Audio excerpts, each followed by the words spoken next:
The most realistic survival horror game ever. I found this game on Steam that seemed pretty run-of-the-mill, not much different from 90% of the other low-budget titles you'll find on there. The catch was that the apartment it took place in looked a little too familiar. I tried to reach out and ask the developer about it, but I was quickly silenced. Now I'm just trying to get away from whatever seems to be watching me. I was bored, and since there was nothing better to do, I started to browse games on Steam, looking for something that would help me waste a couple of hours. Boring, expensive, boring, terrible graphics.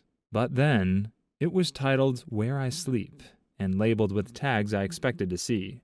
Horror, survival horror, psychological horror, etc. Besides, it was free to play. Double win. The screenshots were not explanatory, so I clicked the install button to check it out for myself. While I was downloading, I read some reviews. Most of them were actually positive, despite it being an early access game, meaning it was still under development. With a mug of coffee and some interest, I finally launched it, and at first it came out exactly as expected, raw and unpolished. The user interface was horrible. Well, not horrible, but it was bad. Same with the studio logo, as if a 5-year-old drew it without putting any effort in at all. But somehow, this added to the ambiance. I'm a huge fan of pseudo PS1 horror games, so that didn't make me want to Alt F4 the thing instantly. I clicked New Game and was ready for some action. My character was standing in a dark room, and there was a single door in the distance, illuminated by a dim light bulb atop it. Controls were basic. W to move forward, Shift to run, the usual. I was prepared for any jump scares the dev was about to throw at me on this short path. They always do that. But to my surprise, not here. I walked to the door and opened it to reveal a dimly lit apartment. "Come on, where's the boo?" I said aloud, grinning. Yet nothing happened. No scary music. The light bulb didn't explode behind me. I felt stupid. What am I expecting of a game that isn't finished? Maybe I'm just walking among the assets that are yet to become puzzles, notes, all that stuff. I reached for the light switch and hit E to turn it on. The hall illuminated, and I was instantly surprised. The room looked quite similar to the one I live in. The bed, TV, and most of the other furniture were arranged in the same manner, an uncanny resemblance. Wow, I laughed to myself. The guy who made this imagines his living space the same way I do. I spent a couple more minutes checking out the room and went to explore the kitchen. Not amused by the amount of horror at this point, but interested in the in-game design. As I expected, the kitchen was also quite like mine, although its positioning was swapped with the bathroom. The table, chairs, sink, and the fridge were all quite similar, except my fridge was black and the game fridge was green. Then something caught my attention, and a thought formed at the root of my brain. Wait, I thought, what? There was a cereal box on the table, a plate with a piece of bread, and a half-finished glass of milk. That was too much of a coincidence. I blinked a couple of times, and even bothered to go double-check my own kitchen. Indeed, the very same items were aligned on my real-world breakfast spot. This was getting a bit weird, and a bit unnerving, to be honest. You see, I prefer eating cereal straight from the box, and leaving one slice of PB&J with half a glass of milk for a couple of hours later. That's my breakfast routine. And even though I am obviously not the only one who does that, the coincidence became suspicious. It became even more suspicious when I navigated the character to the bathroom, as other similarities popped up. There was a single t-shirt in the washing machine, and the bathrobe was lying on the floor, same as mine. I've needed to fix the hanger for a week, and there was no toilet paper. I used the last one this morning, with plans to buy more today. What the heck is this game? Is it watching me? Or do all lonely guys have such similar thinking that it's easy to build a typical man cave? I don't have a webcam or anything that could capture the insides of my flat. That's so creepy. Are there spy cams in my home? But who would install them to create a subpar indie game? Since there wasn't much else to see in the game, I shut it down and checked my apartment for any traces of intrusion. I'm not James Bond, but I did my best to look for hidden devices. None found. As I came back from the supermarket, my computer showed that a new update to Where I Sleep was downloaded. I checked the devlog, and it said the patch contained minor graphics improvement. I launched it out of curiosity. Same dark room, same door with the light bulb, same... Holy fudge pops! The patch added more details to the surroundings. Now it looked exactly like my place. Even the bowl I used for keeping keys at the door looked identical and had the same dent. I could read the book titles on the shelves. They were the same as mine, and the fridge was now colored black. There was no explanation. What kind of trick is this? I went to the game discussion forums. There were a couple of messages from players saying the devs are lazy with updates and the whole thing sucked. I dropped my own message describing my experience with the game. Several hours later, I checked the responses. Users were posting that my topic was a stupid PR move and telling me to get a life. But in the evening, I discovered that my query was deleted from the message board with no explanation. And to top it off, a new patch rolled out. The message from the devs contained a poll. "Hi guys," it said. "We would like our community to take part in deciding on in-game protagonists. Vote now, enjoy later." There were 4 options, but they were just different kinds of horror. Eldritch horror and demonic horror nearly tied. Monstrous horror lost. But with 57%, the winner said, "Let the devs decide." The patch offered more graphics improvements, action triggers, and environmental events. I launched the game and went to see the kitchen. As my character was inspecting a cupboard, the real me almost messed my pants. I'd been so focused on the game that when somebody knocked on my door, it almost made me scream. Back to reality, I checked through the peephole. Nobody was there. I went back to the game and continued my investigation. The next second, the knock on the door sounded again. I swallowed, knees starting to shake, as I realized the sound was coming from inside my apartment. Something knocked on my bathroom door, from the inside. I'm not proud of what happened next. I could play the alpha male, get the cops, get a gun, and get things done, but I chose to run. Luckily, this was a rented apartment, and I don't own that many things. By the evening, I was sitting with boxes unpacked in a different district of the city, safe and sound. Call me a wuss, I don't care. The new flat didn't resemble the old one in any way. Different planning, a bit larger, far more expensive, but that's okay. I unpacked my PC first, as I still have to work on weekdays. Everything else could wait. Intending to put some music on Spotify while I unboxed my clothes, I turned it on. Steam launched, as it's one of the apps I set to auto-start. It instantly started to download something. It was another update for Where I Sleep. But it didn't get to me much. I was safe and far away from trouble. So I clicked the update log with a grin, just to see what was happening there. "Ladies and gentlemen," it said, "the voting is over. As most of you asked, we worked hard, and present to you the follower. Stay away from him, he's not that friendly. Enjoy and leave a review. Thanks." The devlog confirmed the new patch added an AI and new assets.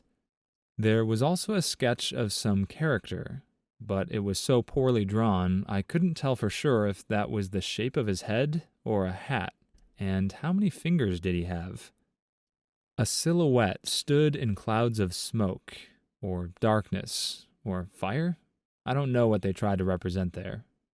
If you would ask me why I launched the game, I wouldn't answer you. Stupidity? Curiosity? Obsession? I don't know. Maybe I just wanted to see how the follower looks in-game, or if the game would freak me out now that I'm not in that apartment. But the next moment, as the game window showed on my screen and I pressed New Game, my body went numb. My breathing quickened, and I guess a couple of blood vessels popped in my eyes as the overwhelming wave of fear covered me whole. If you made it this far in the video, consider liking and subscribing for more videos coming. I was standing in the same dark room, the same door with the light bulb atop it, except there was a second door next to it, the same pastel blue as my new apartment.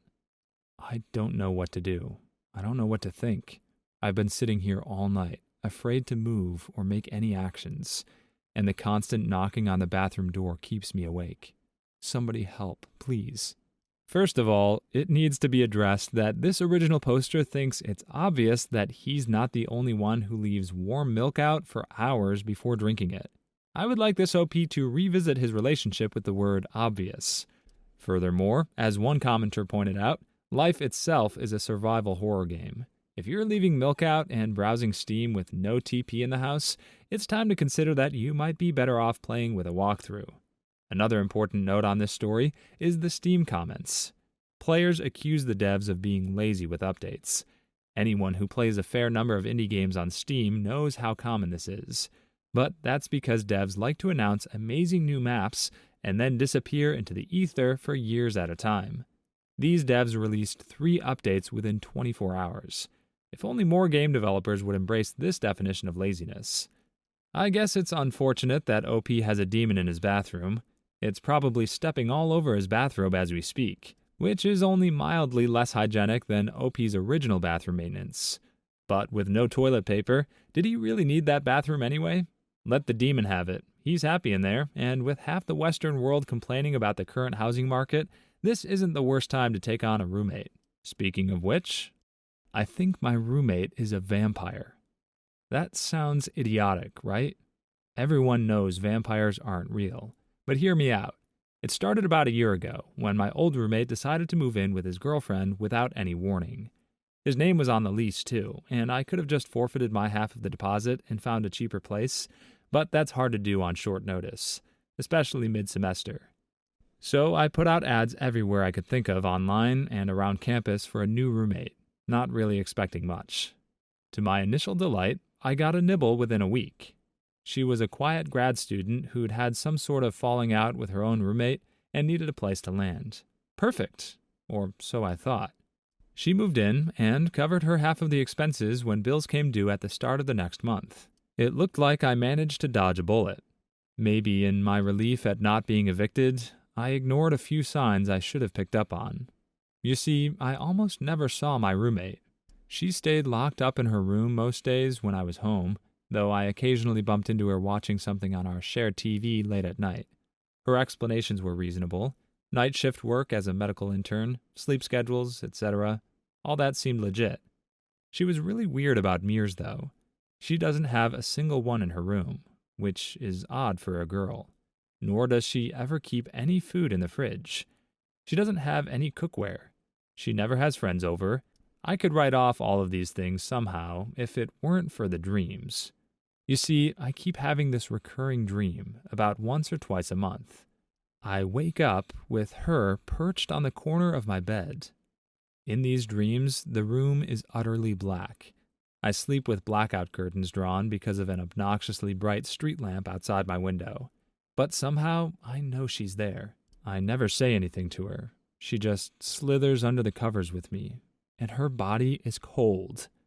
Then she talks to me in a low voice, speaking words I can never seem to remember in the morning. Then she kisses my neck, and that cold feeling explodes through my whole body. Then I wake up. That's it. I know, it's freaky. I'm always a little groggy and lethargic after I have one of those dreams. Thirsty, too. Like working in the hot sun and sweating like a pig all day thirsty. And the chronic fatigue has only gotten worse. After I fainted at work one night, my boss insisted that I make a doctor's appointment.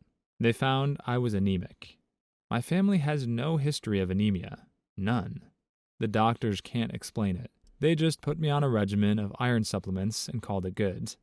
I've tried to ask her to move out, but whenever I talk to her, I always seem to forget the purpose of the conversation and get sidetracked on something she wants to talk about instead. Then I go to bed having forgotten about the whole thing until the next time I have one of the dreams. I think I might be losing my mind. Either that or my roommate really is what I think she is. I want to move out. I've even packed my stuff up a couple of times, only to wake up the next morning with everything back in its place, wondering if I only dreamed about packing. One night, I just got in my car and drove as far as I could before sleep got the better of me and I had to pull off the highway. The next morning, I woke up parked at the curb outside my apartment. I'd write that one off as a weird dream, too, if it weren't for the credit card statement that shows me getting gas in a town about 3 hours from where I live on the night in question. That could just be credit card fraud, except I know that it isn't. I've tried telling people about what's going on, but no one ever believes me. Family, friends, they all think it's some kind of joke, or a hallucination on my part, especially after they meet my roommate. Everyone likes her, even though she's weird. Even I like her, though I'm scared to death of her. I find myself waking up in the middle of the night lately with the insane urge to go out and talk to her. I know where she'll be. I can hear the TV turn to low volume in the other room. Some nights I succeed in resisting, but on most, I end up sitting with her until nearly dawn when she heads to bed. It's gotten to where I can't force myself to tell people about my fears anymore. Even writing this all out anonymously is hard. When I think about including any personally identifying details, though, I can't make myself do it. My fingers simply refuse to type that information out. I don't think I'd be able to write as much as I have, except that I think my feeble attempts to get away amuse her somehow. I can't escape her anymore. I need help, but I know no one is going to help me. I feel like I should just accept my fate. One of these nights, I'll be the one perched on her bed, and then it will all be over. I know it somehow. I won't want to escape then. I'll be completely hers until I'm dead, or maybe worse. I've written my story out 3 times now, and each time I found some reason to delete it rather than posting. I'm not going to hit discard this time, though. I will not do it. If you're listening, please try to find some way of helping me. I don't know how you do it. I can't know. If I actually believed that someone could, I don't think I would be able to write this much. I want to delete it, but I'm going to hit post before I talk myself out of it again. This OP thinks it's hard to find a new apartment on short notice. They clearly didn't read the first story. Apparently, you can move and unpack in the span of an afternoon. So this OP is already coming across a bit lazy. Sure, the first OP wasn't great about hanging up his clothes or buying basic bathroom supplies, but when it came to relocation, he got things done. As for the rest of it, I'm not actually sure I see the conflict here. From the sound of it, OP seems to be a single man. He's just moved in with what seems to be an equally single woman. He's now having dreams about her getting into bed with him, and the only explanation he can think of for that is vampires? Look, if you're really concerned about the fact that she doesn't keep food in the house, invite her out to dinner. Maybe you'll hit it off. Then if she really is a vampire, you two can just go buck wild on each other for the rest of eternity. Maybe OP's not big on commitment, but that's literally the only problem I see with this plan.